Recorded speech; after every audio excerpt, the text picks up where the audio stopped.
Far Cry from Africa by Derek Walcott. আজকে আমরা Derek ওয়ালকটের লেখা a far cry from Africa পোয়েমটার বেশ কিছু নোটস ডিসকাস করব। এই নোটসটা ইজিলি অনলাইনে অ্যাভেলেবল থাকে, যদিও না থাকে তাও আমি ডেসক্রিপশন বক্সে এইটা পিডিএফ দিয়ে দেবো, সেখান থেকে তোমরা ইজিলি সেটাকে পড়ে নিতে পারো। এই পুরো যে নোটসটা রয়েছে সেটা ক্রিটিক্যাল অ্যাপ্রিসিয়েশন হিসেবে ব্যবহার করাই যায়, কিন্তু এইরকম নোটস তো অনেকেই ব্যবহার করে। আমাদের কাছে প্রচুর পিডিএফস এখন বা জার্নালস অ্যাভেলেবল থাকে অনলাইনের থ্রুতে, কিন্তু পুরো প্রত্যেকটা জার্নাল পড়ে সেখান থেকে খুঁটিয়ে খুঁটিয়ে লাইন্সগুলোকে বের করে নিজের আনসার কম্পোজ করাটা খুবই কষ্টসাধ্য। ক্যালকাটা ইউনিভার্সিটির স্টুডেন্ট হওয়া সত্ত্বে আমি এই জিনিসগুলো খুব ভালো করেই বুঝতে পারি। তাই জন্য এই ফার ক্রাই ফ্রম আফ্রিকার বেশ কিছু নোটস আমি নিজে থেকে এখানে শর্ট করে দেব, যার ফলে তোমাদের সেখান থেকে লিখতে খুবই সুবিধা হবে। আমাদের নোটস হয়তো অনেক পাই, কিন্তু সেটা বুঝিয়ে দেওয়ার কেউ থাকে না, তাই নোটসটাকে বুঝে তারপরে আনসারে লিখলে মনে হয় আনসারটাকে কম্পোজ করা আরও বেশি ইজি হয়ে থাকে। শুধু ক্রিটিক্যাল অ্যানালিসিসের ক্ষেত্রে কেন, অন্য যে কোনো কিছুর আনসার যখন লিখবে ফার ক্রাই ফ্রম আফ্রিকা থেকে, তখনও তোমরা এই লাইন্সগুলোকে সেই আনসারেই কম্পোজ করতে পারো। চলো শুরু করি আমাদের এই নোটসটার discussions. Derek Walcott, a poet and dramatist, was born in 1930 in St. Lucia. As he belonged to both African and European roots, he identifies himself as a mongrel. Mongrel বলতে আমরা মেইনলি ক্রসব্রেড বা ইনডেফিনিট পেডিগ্রির কোন একজনকে বোঝাই। এই first যে লাইনটা রয়েছে এটা আমরা ইন্ট্রোডাকশনের ক্ষেত্রে ব্যবহার করতে পারি, যাতে আমাদের ইন্ট্রোডাকশনটা অনেক স্ট্রং হয় এবং একটা পুরো সেন্টেন্সের মধ্যেই অনেকটা বলা হয়ে যায়। This mixed heritage makes him able to identify the post-colonial situation more effectively and successfully. He was awarded for the Nobel Prize for Literature in 1992. In the poem A Far Cry from Africa, the poet ironically describes how he rejects the British culture and the colonial ideology. তোমরা যদি এইটাকে as a critical analysis হিসেবে লিখতে চাইছো, তাহলে তোমরা এই এতটা অবধি পুরো জিনিসটাকে ইনক্লুড করতে পারো, দিয়ে তারপরে এখানে এতটা অবধি জিনিসটা ইনক্লুড করতে পারো। কিন্তু মাঝখানের এই যে লাইনটা, এই লাইনটা যদি তোমরা অ্যাড করো তাহলে আনসারটার টোন অনেকটা পোস্ট কলোনিয়াল পোয়েম হিসেবে এটাকে রিপ্রেজেন্ট করার দিকে চলে যাবে। আমি বলবো যদি ক্রিটিক্যাল অ্যানালিসিস লিখে দেবো তাহলে এই লাইনটাকে একেবারেই ইনক্লুড করবে না, অন্তত ইন্ট্রোডাকশন। এবার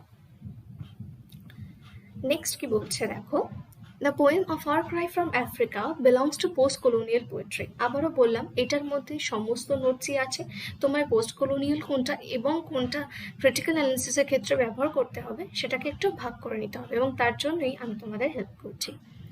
Mainly, the poem discusses the events of the Mau Mau uprising in Kenya in the early 1950s. It was a bloody battle during the 1950s between the European settlers and the native Kikuyu tribes in Kenya.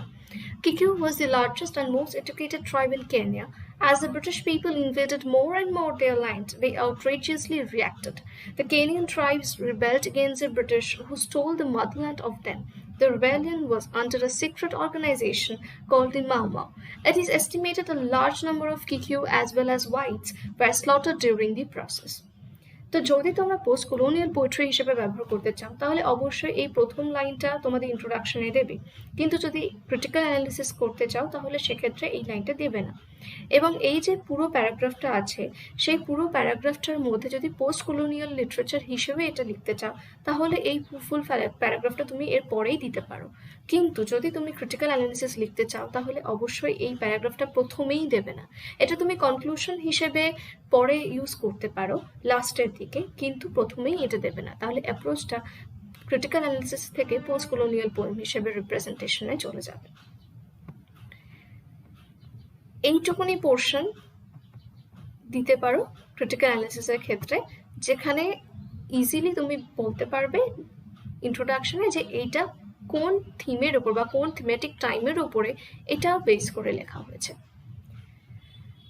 কিকিউ ট্রাইবদের বর্ণনাও এখানে দেওয়া রয়েছে, কিন্তু এতটা দেওয়ার এখানে প্রয়োজন নেই যেহেতু আমরা ক্রিটিক্যাল অ্যানালিসিস হিসেবেই ডিসক্রাইব করছি। Next, the poem starts with the painful, jarring, harsh experience of the rebellion that changed the tranquil, peaceful setting of the country. The nation itself compared to an animal, as it indicates it is an animal like a lion. That is a tawny pelt. Tawny pelt এখানে কেন আমি ব্র্যাকেটে রেখেছি তার কারণ হচ্ছে তোমাদের answer লেখার সময় অনেক সময় বেশ কিছু ফ্রেজকে নিয়ে আসতে হয়। এই ফ্রেজগুলো যদি না আনা হয় তাহলে আনসারটা ঠিকঠাক কম্প্যাক্ট হয় না। তাই আমি এই জায়গাটাতে টনি বিল্ড কথাটা লিখে দিয়েছি, যেটা ফার্স্ট লাইনেই রয়েছে, ফর ডিসক্রাইবিং অ্যান ইমেজারি। তোমরা এই প্যারাগ্রাফটা থেকে ক্রিটিক্যাল অ্যানালিসিস পুরো লিখতে পারো, কারণ এই প্যারাগ্রাফটা মোর অর লেস পুরো পোয়েমটায় কি কি রয়েছে সেটার ডেসক্রিপশন দিচ্ছে। তো এই প্যারাগ্রাফটা পুরোটাই আমি ডিসকাস করে দেবো।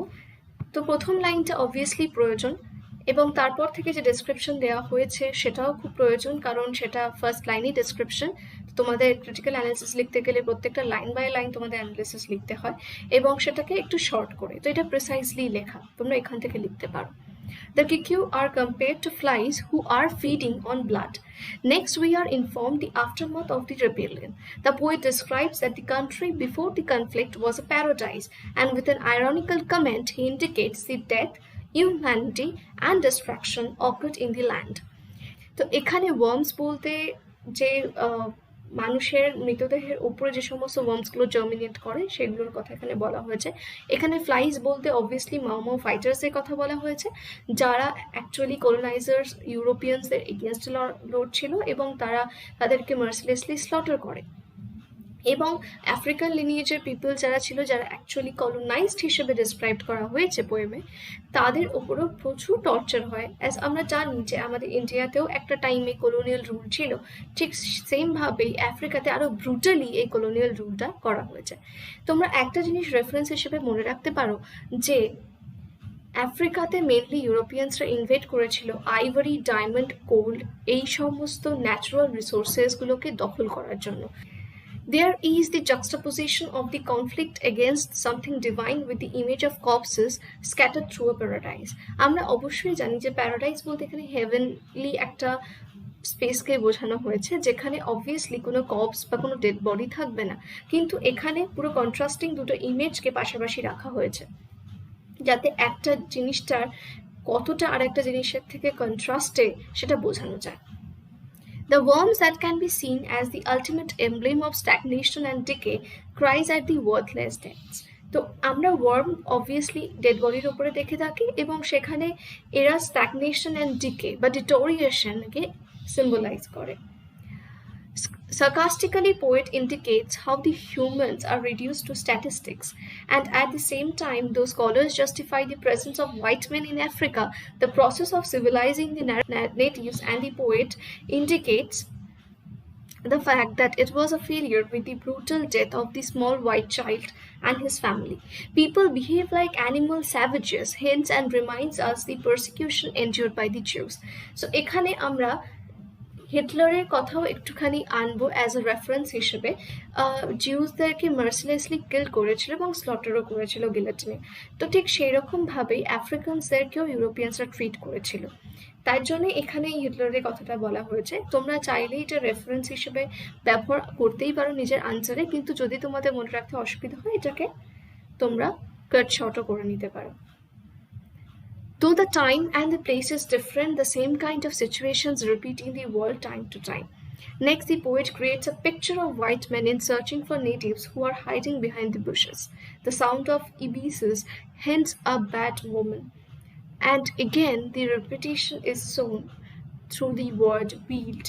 The civilized men thrived on conquering others. The process of violence and conquering each other indicates the law of the jungle. The violence of beast on beast can justify according to the law of nature, the law of jungle.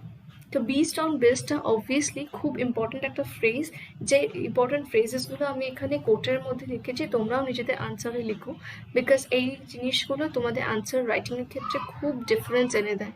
অনেকে যারা এই ফ্রেজেসগুলো use করে না তাদের ক্ষেত্রে কিন্তু number অনেকটাই কমে যায়।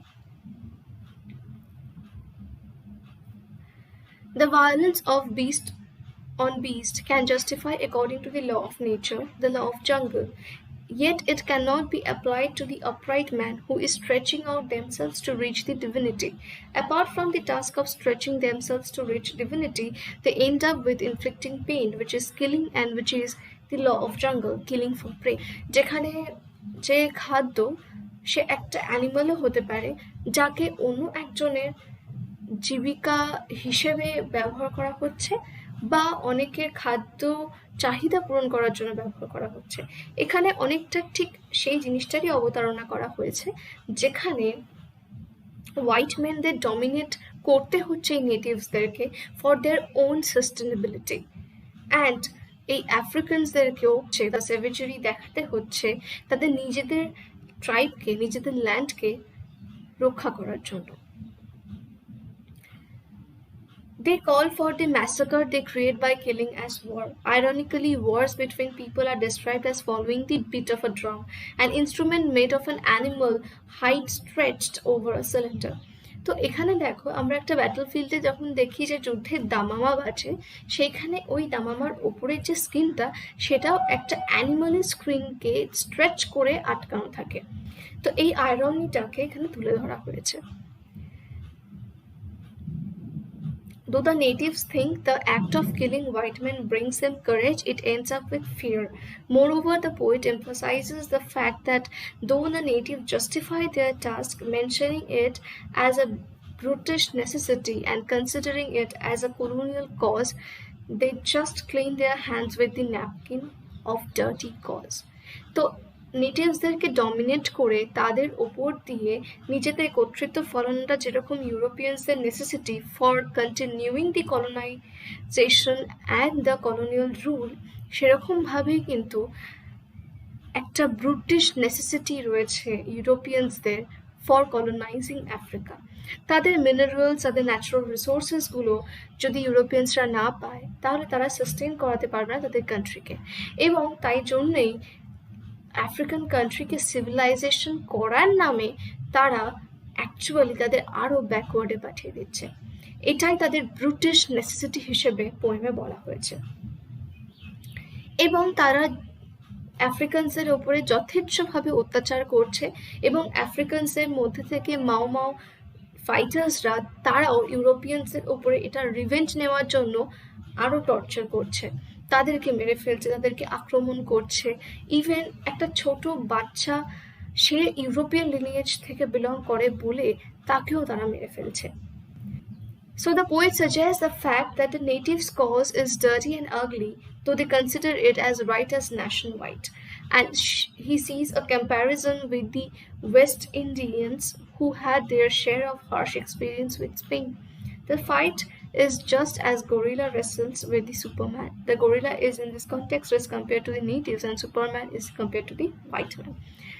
খুব অবভিয়াস যে সুপারম্যান যতটা গর্জিয়াস একটা পার্সোনালিটি, গরিলা নয়, একটা অ্যানিমালিটি, তো সেটাকে অবভিয়াসলি আফ্রিকান নেটিভসদের সঙ্গে তুলনা করা হয়েছে, এবং সুপারম্যানকে তুলনা করা হয়েছে হোয়াইট ইউরোপিয়ান কলোনাইজারদের সঙ্গে। এখানে নেটিভসদের যে স্যাভেজারি কথাও তুলে ধরেছেন ডেরেক ওয়ালকট, সেটাও তাকে ভাবতে বাধ্য করছে তার মিক্সড লিনিয়েজ সম্পর্কে। ডেরেক ওয়ালকট আমরা অবশ্যই জানি যে তার একটা মিক্সড লিনিয়েজ আছে, সে ক্যারিবিয়ান অথর হওয়া সত্ত্বেও তার গ্র্যান্ডফাদার ইউরোপিয়ান লিনিয়েজ থেকে এবং গ্র্যান্ডমাদার্সরা আফ্রিকান লিনিয়েজ থেকে। সো দুটো লিনিয়েজের ব্লাডই কিন্তু তার ভেন্সের মধ্যে দিয়ে কন্টিনিউয়াসলি ফ্লো হচ্ছে, সুতরাং উনি কোনোটাকেই কিন্তু ডিনাই করতে পারছেন না। উনি ইউরোপিয়ানসদের যে torturous mentality for the African natives, সেটাকেও উনি ডিনাই করতে পারেন। তবে আফ্রিকানসদের সেম সেভেজিটিটা ইউরোপিয়ানসদের ওপরে যখন এসে পড়ছে এবং তারা ব্রুটালি কিল্ড হচ্ছে বাই দি মাও মাও ফাইটার্স, তখনও তিনি কিন্তু আফ্রিকার এই রিভেঞ্জটা, সেটাকেও কিন্তু উনি ভালো চোখে মেনে নিতে পারছেন না, অথচ এটাকে উনি ডিনাইও করতে পারছেন না। উনি নিজেকে কোন লিনিয়েজে ঠিক প্লেস করবেন সেই ডাইলেমাটা কিন্তু পোয়েমের এন্ড অবধি থেকে যাচ্ছে। উনি নিজেকে কিন্তু পার্টিকুলার ন্যাশনালিটিতে নিজেকে অধিভুক্ত করতে পারছেন না, কারণ ওনার লিনিয়েজটা mixed. The last two lines indicate the situation of the poem. As he belongs to both cultures, how he feels inferiority regarding the situation. The mixed heritage of the poet makes him unable to decide to which he should be partial. The title itself too indicates a state of mind conflict of the poet, a cry from a great distance away, and moreover it shows the alienation and the inferiority of the poet. The poem ends with a picture of violence and cruelty, and with the idea of searching for identity. উনি এখনো একটা identity ক্রাইসিসের মধ্যে রয়েছে, যেখানে উনি নিজেকে না African না ইউরোপিয়ান কোনোটাই বলতে পারছেন না। আমরা ডিসকাস করেছি identity crisis of Derek Walcott এবং আফ্রিকার বেশ কিছু স্যাভেজ ব্রুটাল রাস্টিক ইমেজ। এখানে মাও ফাইটার্সদেরকেও উনি সিম্পাথাইজ করতে পারছেন না because of the torture that they have endured, এবং ইউরোপিয়ানসদেরকেও উনি সেমভাবে সিম্পাথাইজ করতে পারছেন না বিকজ ওনারাও যথেষ্ট পরিমাণে অত্যাচার করেছেন আফ্রিকার ট্রাইবসের প্রতি। সো আজকের ভিডিওতে আমরা একটা critical analysis of Derek Walcott যথেষ্টভাবে ডিসকাস করে ফেলেছি। আশা করি তোমাদের এই ভিডিওটা অনেক কাজে দেবে এবং এখান থেকে লাইনস তোমরা ইজিলি আনসারে ইনকর্পোরেট করতে পারবে। Thank you. Please do like, share, and subscribe to our channel and comment your doubts from Team Bong Tutelage.